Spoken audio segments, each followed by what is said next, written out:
Did you know that in the 1940s, thousands of Jews arrived in Trinidad and many of them lived in San Fernando? Several of these families lived in Mon Repos San Fernando because of a particular action by the government. In 1935, the Nazis in Germany began a process of Jewish marginalization, where Jews were banned from marrying non-Jews and their citizenship was removed, including their right to vote. As time progressed, more restrictions were brought in. Jews were banned from all professional occupations, and Jewish children were prohibited from attending the state schools. By 1940, the Nazis had established ghettos in the largest towns and cities across occupied areas. Leaving the ghetto was strictly prohibited. As time went on, food restrictions were introduced, and terrible conditions led to hundreds of thousands dying from disease or malnutrition, or the casual executions carried out by the Nazis. By December 1941, over 1.5 million Jews had been killed by beatings, starvation, or mass shootings. In 1942, the Nazis began the mass deportation of European Jews to extermination camps in German-occupied Poland, where they would then be murdered with the aim to exterminate all Jews in Europe.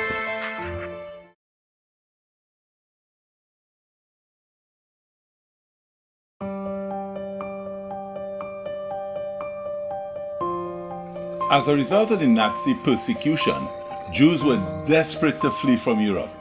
Between 1936 and 1939, many countries closed their borders to Jews seeking to flee the Nazi persecution and extermination attempts. Those countries that did accept Jews placed severe restrictions on the numbers and turned away the others. These countries included Great Britain, USA, Brazil, Cuba, the Netherlands, Switzerland, and Spain.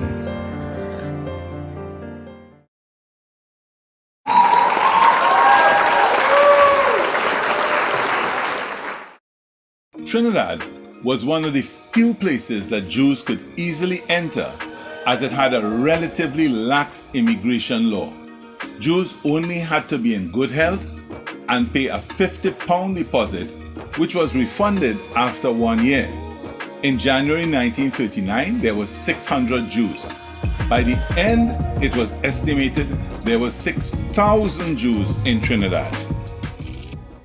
In the 1940s, as the number of Jewish refugees in Trinidad swelled, the local government funded the construction of houses in Mon Repos, expecting the refugees, who at the time were housed in camps during the war, to remain in Trinidad, where they would be given Trinidadian citizenship.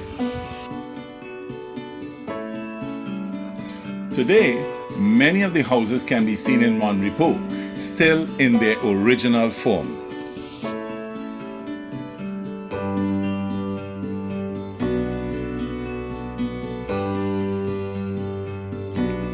If you enjoyed this video, please leave me a comment telling me what you liked.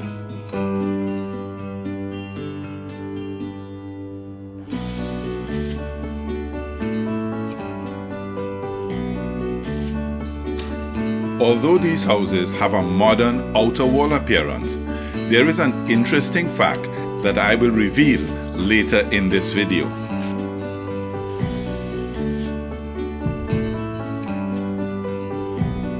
If you like the content, please share this video.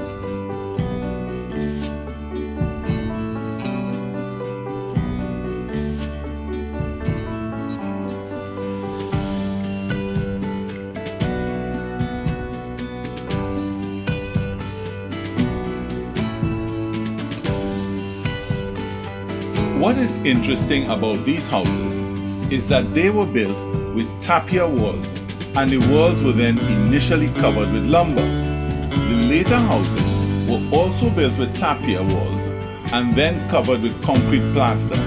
Even now in 2023, some 83 years later, the tapia walls are still standing as can be seen in the images of some of these houses.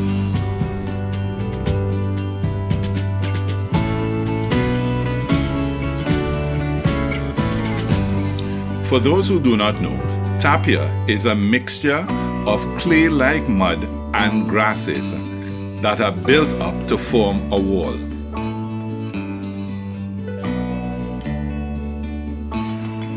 Although these Jewish refugees stayed in Trinidad, over time many migrated to the UK, Canada, the US and Israel, and this outward migration increased in 1970 as a result of the Black Power Revolution. Those houses that were unoccupied were eventually distributed to residents of San Fernando.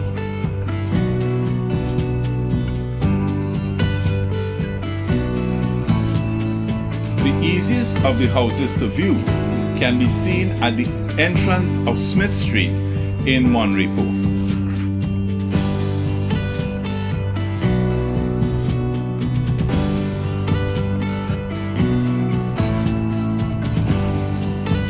If you want to see other videos of outdoor activities in Trinidad, select one of the videos that is appearing on your screen now.